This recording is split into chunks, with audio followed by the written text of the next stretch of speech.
All right, down for an inspection of yesterday's efforts. We poured 38 bags of concrete in just those 2 tire stacks. So it consumed a lot of concrete. Each one of these stones is 2,000 pounds or so. And that gives us the level we want so that the containers set up on their own little perch. And then this is a parking spot. And then this container will be raised up 8 inches or so and leveled. And then that's the site so far. All right, fun times, fun times. All right, here we are, phase 2. First of all, let's design the layout of these 2 containers and get them built and then get them delivered. And you'll see the Kentucky Dogtrot ADU, Accessory Dwelling Unit, KYDT ADU.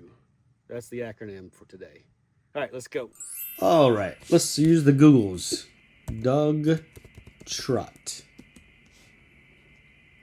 The Dogtrot is a traditional southern U.S. style house feature with 2 main rooms separated by a central roofed breezeway. So 2 buildings with a shared porch between them. Nice. Let's look at some photographs. This is what I think of when I think of Kentucky Dogtrot. This cabin right here. Or another historical one here in Mississippi.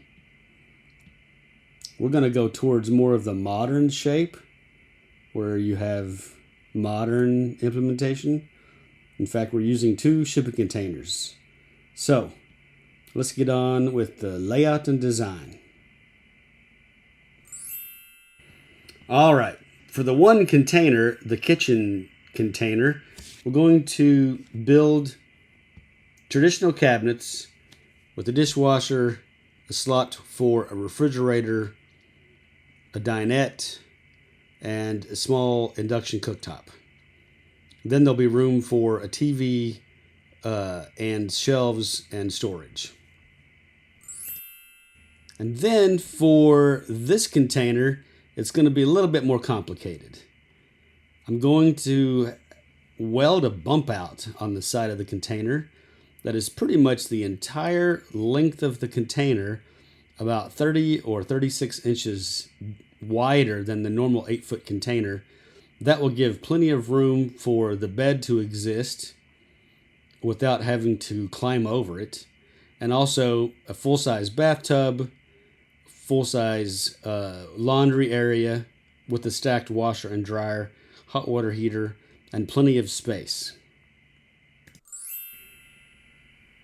We contracted with a professional container builder, and we got some CAD drawings and some renderings, and I think this will be a perfect build for the intended purpose. Now, let's get on with the construction and finish up some of the site prep work.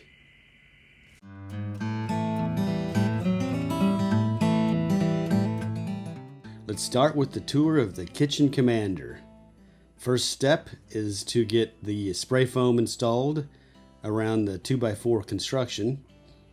You can see more spray foam blocking for the TV. The drywall has been installed and ready. The next step, the paint has been applied and the mini split finished out. And then the countertop for the kitchen is ready. Small sink and a small electric cooktop.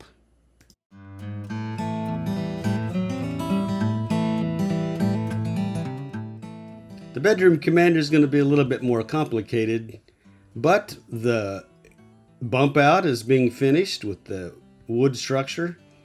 Notice that beam at the top that supports the weight of the structure. The bathroom got a vent and the tub. Drywall is getting complete. Paint and the floor is ready. And magically it's staged as a nice living room. And it could also work as an office with room for a computer and a desk, etc. And the icing on the cake is the full-size bath. Nice.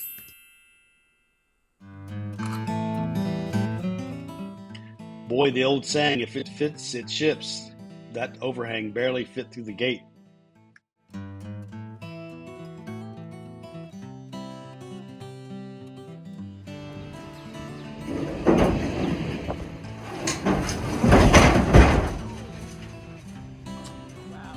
You know, I just can't believe that doesn't cause any problems.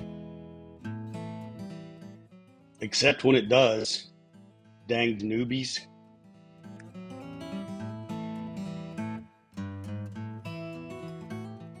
I should have hired the professionals in the first place, and I could have skipped the delivery versus installation. A large Freightliner roll-off is the way to go in this situation.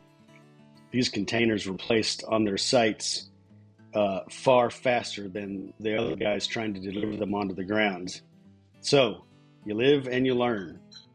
And now we can go on to the next step.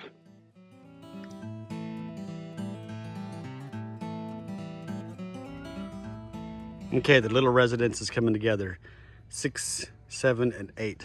Container 6, 7, 8. Storage container, kitchen container, bedroom container. So we'll go through the bedroom first. It has a welded bump out to get more room inside. Sliding glass doors here. Bedroom space, cabinet space, TV space, full-size tub, commode, little vanity, room for a double stack, washer dryer, hot water heater tank goes there. The imaginary deck is here. That will be built soon. Then into these French doors, second mini split, refrigerator goes there, dishwasher goes there, small sink, small cooktop, small couch. I keep saying small a lot, but you get the point. TV goes there. So, we're ready. What's the next step? Oh yeah, electrical, sewer, and water line. Yeah, rock saw time probably. Rock saw time.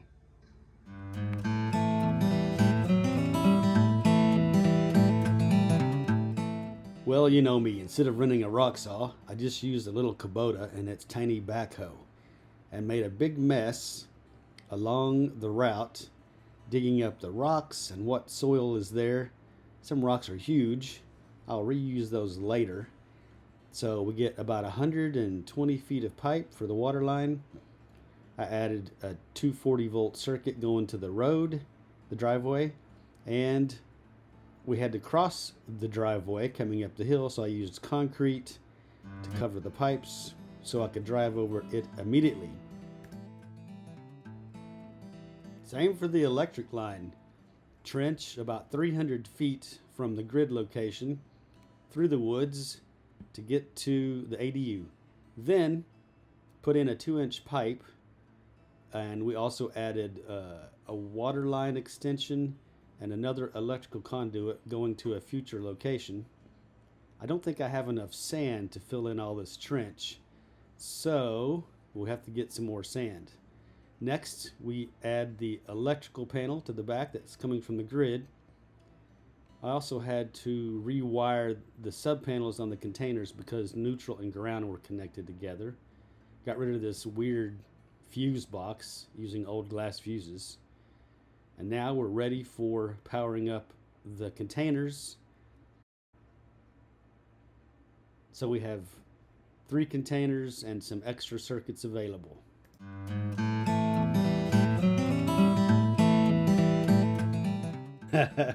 Speaking of making a mess, try installing a septic tank in solid rock. Jackhammer for 3 or 4 days, dig out the rock, finally get the septic tank delivered. These things are huge. Get it installed in the ground, get it leveled, then make some more mess by making the trench for the drainage pipes between the containers going to the septic tank, get everything plumbed, order another load of sand to wrap these pipe in, get the dirt delivered to cover everything and set the grade. Finally got everything working, and on the day when you can finally use it, the test run is successful and the septic system works correct. All right, let's build a deck. First thing we need to do is get a delivery of the lumber. That's also the 2-inch pipe for the electrical. Get everything laid out and get ready to build the deck. First thing I do is do a perimeter beam attached directly to the containers. Get the center beam installed and get everything level. Start putting the floor joist in. All the joists are in, and now let's get all the deck boards installed.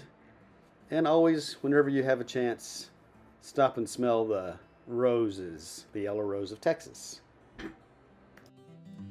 Let's peer under the deck to see some of the construction details. So I use those pyramid piers there, you can see, and then there's a 4x4 cut to the right length to make the double header weight goes onto the 4x4, which goes onto the pyramid piers. And then down there is a 16x16, wasn't tall enough for a pyramid pier. And then the floor joists are on the beam, hurricane strap, not necessarily a hurricane device, but just keeps things from moving around. And then on the container side, let me pause it. On the container side, I used a 1/2-inch all thread, which I already had, and these aluminum washers, which I already had. So I drilled a 1/2-inch hole through the 2x here, and it goes into the steel beam of the container. So basically the weight is being borne, the weight of the deck is being borne by the container, which is, that weight's being borne by the concrete stack. And the front of the container is being borne by the concrete sidewalk, which I'll show you in a second. I'm not gonna climb under there that way, but you'll see. Pretty solid deck, pretty solid. How to build a deck with hidden fasteners. They're sort of hidden, they're on the side anyway. So, you get this little camo doodad. It's a jig, J-I-G, set it in place. Then you drop in the special screws that come with this system. You put in 2. Then, using your third arm, in my case, my knee, you hold the thing down and you send the 2 screws in. And the depth of the driver bit causes it to leave the Torx head. Focus. Then, at the end, you have all of your hidden fasteners on a deck that's complete with picture frame layout between 2 shipping containers, the bedroom and the kitchen. And this is the outdoor living room, complete with shade cloth. Let's install a microwave oven. We locate the studs and then we mount the template for mounting the microwave to the wall. Secondly, we mount the cleat on the bottom, and I use 2 heavy-duty shelf brackets on the left and the right. We cut the hole all the way through the container so that the microwave can vent directly outside, even including a louvered outside vent. The shelf at the top is a butcher block to match the countertops, and the microwave hangs from the shelf and from the wall. This is a real nice combination microwave convection oven, including an air fryer. It's legit. Up next is the refrigerator and dishwasher. Notice that 29 inches from the countertop to the wall. That was supposed to be 32, I think. So I'm going to have to cut the countertop and move that white stem wall to the left 2 or 3 inches. That means I have to get an 18-inch dishwasher, which is fine. And after looking at the instructions, I have to go back to town to get a dishwasher installation kit, which I happen to forget the freshwater tea and some other things, and bam, refrigerator and dishwasher are installed. Excellent. And after all that effort, it's now move-in ready. It's kind of boring, but here's the first piece of furniture. What a great experience.